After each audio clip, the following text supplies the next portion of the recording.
I wish to address the subject of the President's overreaching vaccine mandates.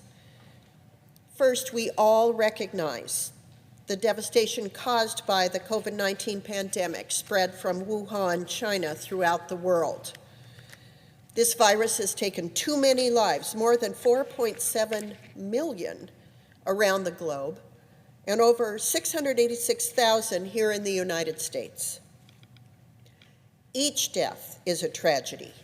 My heart goes out to the families who've lost loved ones and suffered from this terrible disease. Many of those families in Wyoming have reached out to me. I've heard from thousands of constituents concerned about the vaccine, pro and con, but mostly about confusing guidance, and particularly about masking, most notably in our schools. Our response to this pandemic should have been unifying, but instead it has sown discord and distrust across our country. And that discord is exacerbated by the federal government's extreme overreach. I want to be clear, I support individuals getting the COVID vaccine. I'm vaccinated. I got vaccinated to protect myself because I have no natural immunity. I haven't had COVID. I have no underlying health concerns. I was not advised by a physician not to get it.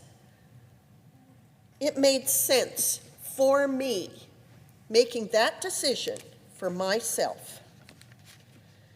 Scientists have been researching and working for decades to make the emergency treatments that we've all had access to in 2021 available to us. However, I do not support the government mandating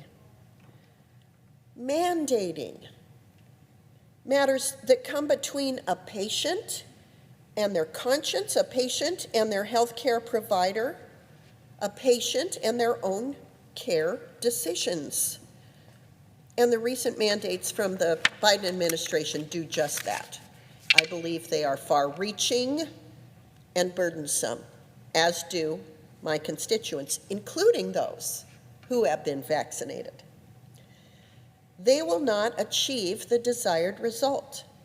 They will not convince millions of Americans on the fence about the vaccine to suddenly get it.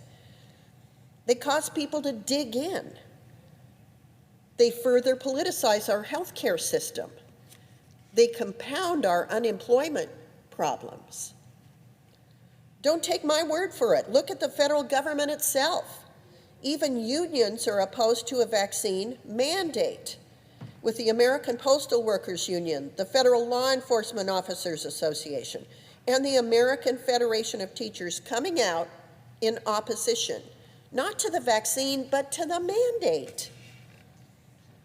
The pandemic does not make the Constitution irrelevant or put our rights as private citizens up for discussion. We are a nation of liberties, not mandates.